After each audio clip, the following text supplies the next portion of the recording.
Estimados estudiantes, sean muy bienvenidos a estas nuevas semanas de trabajo. Les cuento que continuamos trabajando en relación a la situación de aprendizaje Poemas para sentir. Ustedes se preguntarán, ¿pero cuál será nuestro desempeño esperado para estas semanas? Pues bien, yo les cuento que el desempeño esperado es producir un texto poético. Miren qué divertido. Nos vamos a convertir en autores de nuestros propios poemas. No se olviden que el material que ustedes verán a continuación está elaborado por las profesoras de lenguaje y los educadores diferenciales del nivel de sexto básico. ¡Que te vaya excelente! Pues bien, como ya es costumbre en nuestros planes de aprendizaje remoto, antes de adentrarnos en las actividades, primero comenzamos recordando o evocando aquellos conceptos que tenemos guardados en nuestra mente. Vamos viendo. Primera pregunta. ¿Qué elementos debe tener un texto poético? ¿Qué creen ustedes que debe tener? Miren, les voy a dar uno solo. Tiene que haber un motivo por el cual ese autor o autora escribe su poema. Y nosotros lo conocemos como el motivo lírico. ¿Se acuerdan? Ustedes continúen con los demás. Pregunta número 2. ¿Qué tipos de textos poéticos recuerdas? Nosotros tenemos una amplia gama de textos poéticos. Yo les voy a compartir uno que a mí me gusta mucho y que es el caligrama. El caligrama es un poema que tiene un efecto visual muy hermoso, pues toma un concepto, por ejemplo, el sol, y con la imagen del sol se forma un poema. Las palabras se transforman en un dibujo. Miren qué bonito. ¿Ustedes qué otro texto poético recuerdan? Pregunta 3. ¿Cuál es el propósito del texto poético? Recuerden que todos los textos tienen un propósito. El de los poemas, ¿cuál creen ustedes que será?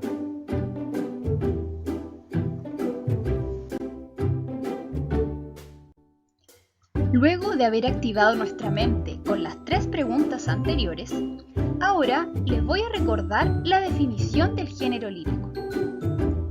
El género lírico es una forma de expresión literaria, es decir, ese autor o autora expresa algo que hay en él. ¿Y qué será lo que expresa?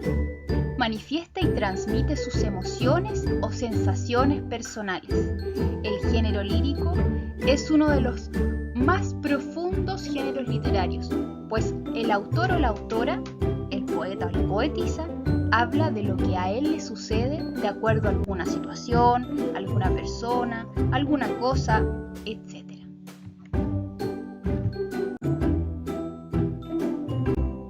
Continuamos recordando ahora la estructura de los textos poéticos.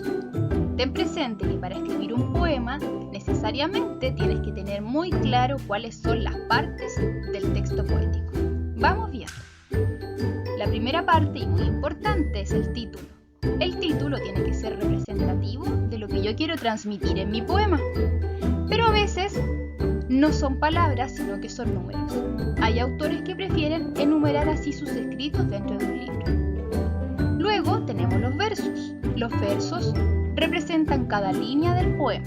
Por ejemplo, Te fuiste marinerito sería el verso 1, En una noche lunada, verso 2, Tan alegre y bonito, verso 3, Cantando a la mar salada, verso 4. Y así, si contamos hacia abajo, nos encontramos con que este poema tiene 12 versos. Luego tenemos las estrofas, que son el conjunto de versos o conjunto de líneas, tal como está el ejemplo de la última estrofa de este poema. Tendió las redes con fuerza por sobre la mar salada, peso la luna llena, sola en su red plateada. Allí tenemos la última estrofa. Si las contamos todas, podemos decir que el poema Marinerito tiene 3 estrofas. Último elemento, parte de la estructura de los poemas, es la rima. La rima es la cualidad sonora o rítmica que las palabras le dan a los poemas. ¿Cómo lo hacen? A través de la coincidencia de sonidos de la última sílaba tónica. Por ejemplo, rameros con marineros. Ambas palabras terminan en eros. Si nos fijamos, coinciden tanto vocales como consonantes. Es por ello que sabemos y reconocemos que allí tenemos presente una rima consonante. Te invito ahora a que revisemos y recordemos también los tipos de rima. Ahora nos vamos a recordar qué son las rimas. Algo les adelanté diciendo de que las rimas son un elemento muy importante en la poesía, ya que le dan ritmo, ¿cierto? Y una sonoridad especial a los poemas. Pero no todas las rimas son iguales. Tenemos, por ejemplo, la rima asonante, que consiste en la repetición de los sonidos vocálicos, es decir, solo de vocales a partir de la última vocal acentuada de cada verso. Aquí tenemos algunos ejemplos. Taza con cama. Ambas palabras tienen similar vocal, pero no consonante. Lo mismo pasa con viento y con tiempo. Se repiten las vocales, pero no las consonantes. También está la rima consonante, que consiste en la repetición de todos los sonidos, es decir, de vocales y consonantes a partir de la última vocal acentuada de cada verso. Por ejemplo, catalejo y añejo terminan en ejo, coinciden vocales y consonantes. Lloverá y volverá, ambas terminan en ra, donde también coinciden las consonantes y las vocales. Bien, y ahora nos corresponde evocar las figuras literarias.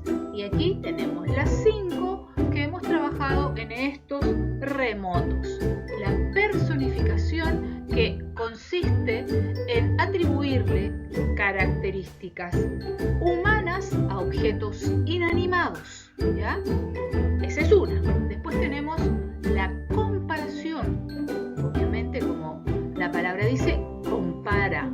Comparación, compara dos o más elementos usando una o varias palabras, ya que son claves, como por ejemplo, como.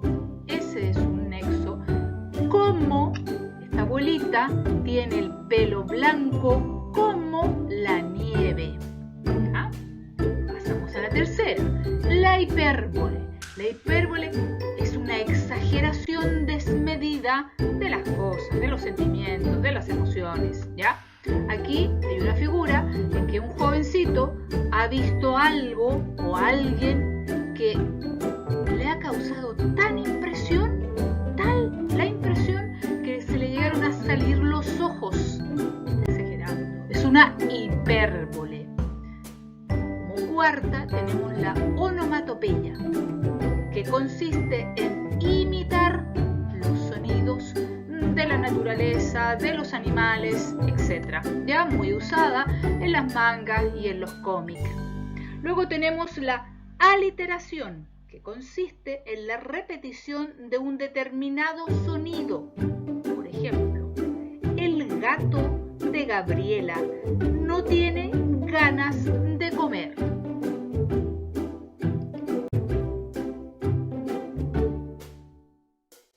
Continuamos con los elementos líricos, y son 3: el hablante lírico, el objeto lírico y el motivo lírico.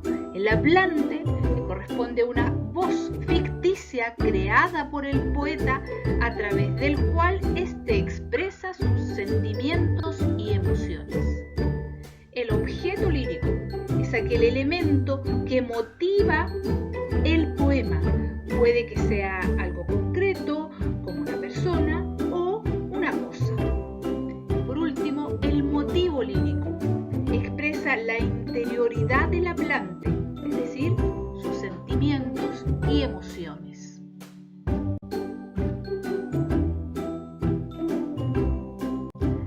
Bien, estudiantes, como ustedes ya están observando, aquí podemos ver, ¿cierto?, el icono de la cámara fotográfica.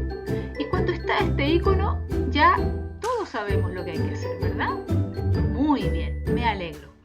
Bien, la evaluación del lenguaje va a constar de 2 partes. La primera la explico ahora a continuación.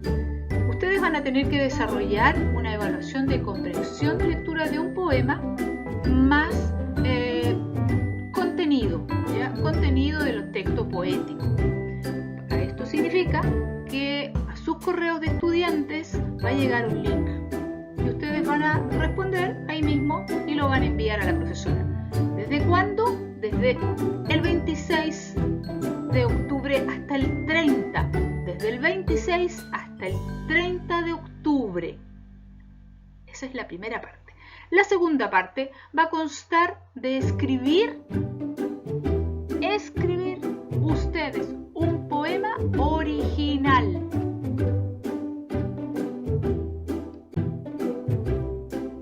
Bien, estudiantes, paso a explicarles ahora la segunda parte.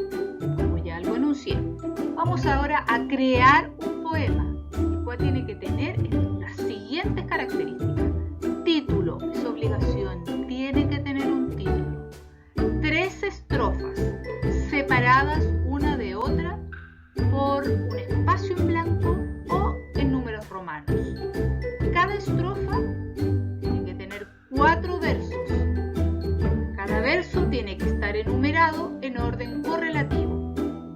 Además, tiene que tener este poema 3 o más figuras literarias señaladas, mencionando el nombre de la figura y destacadas con color diferente. Una ilustración puede ser un dibujo o un recorte alusivo al tema del poema. El poema debe ser original, es decir, escrito por usted. Usted es el autor o la autora. Tiene que considerar la limpieza, la ortografía y la legibilidad de la letra. Usted puede, yo sé que puede y le va a ir muy bien con su creación literaria. Bien, chicos, antes de enviar sus trabajos, sus magníficos trabajos a las profesoras de lenguaje, van a revisar esta tablita con los criterios, porque esto es para ayudarlos, ¿ya? Entonces, ¿mi poema tiene título? A ver, ¿tiene título? Sí, perfecto. Me pongo una X en el sí. ¿Mi poema tiene 3 estrofas? 1, 2, 3, sí. Tiene 3 estrofas, marco ahí. Cada estrofa tiene 4 versos y están enumerados en orden correlativo. Ay. Cuenten bien y luego marcan sí. En mi poema escribí el nombre de las figuras literarias que usé y las destaqué con color según indicaciones. Me pidieron 3 o más figuras literarias. Reviso. Uy, me faltó una. Ya, voy a poner otra figura literaria y vuelvo acá y me pongo una X en el sí. Agregué un dibujo o recorte alusivo al tema de mi poema. Terminar de pintarlo y luego marco sí. Y por último me dice, me preocupé de escribir con letra clara y legible mi poema. La profesora lo va a entender clarito. Está en mi cuaderno con la pasta azul. Si es así, chiquillos, les va a ir muy bien en la evaluación. Y yo sé que sí, que les va a ir muy bien.